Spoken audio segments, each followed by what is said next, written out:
Since the beginning, manhood has been an intricate tapestry of various roles and responsibilities, often defined by culture, region, and time. The late 1800s, however, saw a significant shift in the construction of male identity with the artificial creation of terms like heterosexual and homosexual. This demarcation was not widely accepted or even understood until the latter half of the 20th century, during the rise of sexual identity politics and its counterpart, feminism, in the 1960s.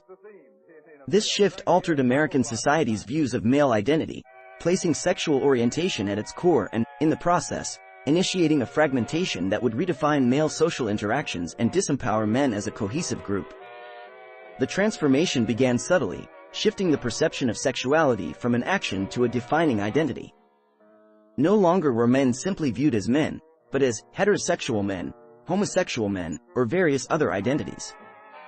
This division had a far-reaching and unanticipated consequence. It laid the groundwork for internal division among men.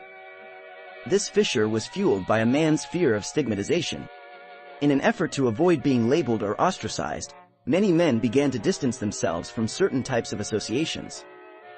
This fear led to the erosion of male-centric spaces such as fraternal organizations and support networks, once hubs of camaraderie, mentorship, and male bonding. These spaces, often responsible for socializing younger generations of men and providing mutual support, dwindled or transformed into shadows of their former selves. The absence of these spaces and the accompanying male-centric support networks meant that subsequent generations of men had less access to the traditionally masculine wisdom and guidance these spaces provided. This created a vacuum that was filled, in part, by a shifting societal narrative influenced predominantly by women's perspectives. Consequently, many young men began to view themselves through a lens not of their own making, often leading to feelings of self-loathing, isolation, or even fear of other men, seen now as potential sexual threats rather than allies or mentors. An important step in men decoupling men from imposed sexual identities lies in understanding who benefits from such classifications, which, by the way, never existed previously in history. The parallel emergence of sexual identity politics and feminism is not a coincidence. The transition from perceiving men's sexuality as an act to an identity serves as a means of behavioral control, accomplished through fear of stigmatization. Put bluntly, the goal is to prevent men from associating too closely with other men. Once men internalize fear of being linked to an undesirable sexual identity, their behavior becomes susceptible to manipulation. Men fearing stigma may also self-police one another's behaviors, thereby extending the reach of those who benefit from controlling them. Consequently, all men are adversely affected by this social control mechanism and are detrimentally impacted as a group. The losses to men are numerous: the inability to form meaningful, platonic relationships between men, the taking away of socialization opportunities of younger men to take on male-specific views and perspectives, the loss of networking opportunities, the erasure of gender-specific spaces for networking, leisure, and support, an overall loss of power in society for both individuals and men as a group. In the big picture, how do we reconfigure male identity to empower men as a cohesive group once again? Our proposal is to reject the sexual identity model and reorient our focus again towards gender. This does not imply a denial of men's sexual diversity, but rather a reframing of sexual activity as aspects of a person's life rather than the defining elements of their identity. By again viewing sexuality as an activity rather than an identity, we can begin to dismantle the divisions that have fragmented men as a group. It allows for the refocus on shared experiences, challenges, and accomplishments that transcend sexual orientation, thereby rekindling the bonds of fraternity and mutual support among men. Eliminating the division based on sexual identities could potentially allow for the resurrection of male-centric spaces. These spaces would be diverse and inclusive, yet anchored in the shared experience of manhood, fostering mutual support and mentorship. Such spaces could reinvigorate male camaraderie, providing a platform for men to re-establish the fraternal bonds that once served as a source of strength and unity.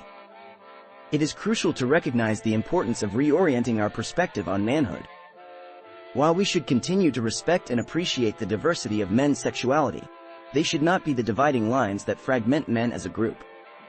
Shifting our focus from sexual identity to gender can lead to a more holistic and empowering perception of male identity, fostering unity and empowering men to thrive in a diverse, inclusive, powerful, and supportive community.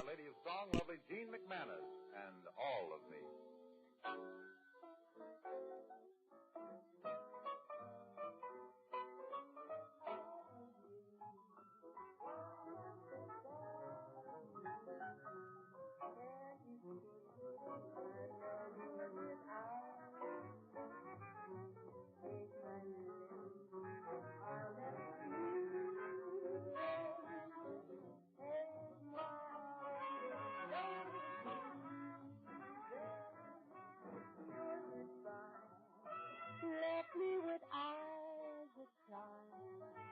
How can I go on, dear, without you? You took the part that once was my heart, so why not take all of me? All of me. Why not take all of me? And you see, I'm no good without you. Won't take my lips, I'll never use them. Take my arms, but don't abuse them. To say your goodbye, left me with eyes that cry.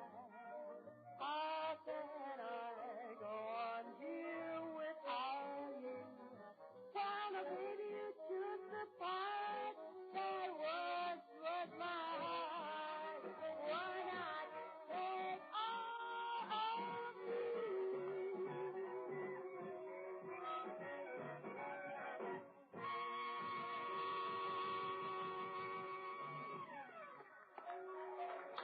Demon Manus, ladies and gentlemen, and All of Me. Comes now music from Oklahoma. Ralph Flanagan plays Oh, What a Beautiful Morning.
Much obliged you hopped on board for this snazzy trip through American life in the 1940s and 1950s, all captured through nifty vintage photographs. If this flick's got your motor running, don't be a square. Click on that jolly bucket of bolts to subscribe to the channel for more top drawer content just like this.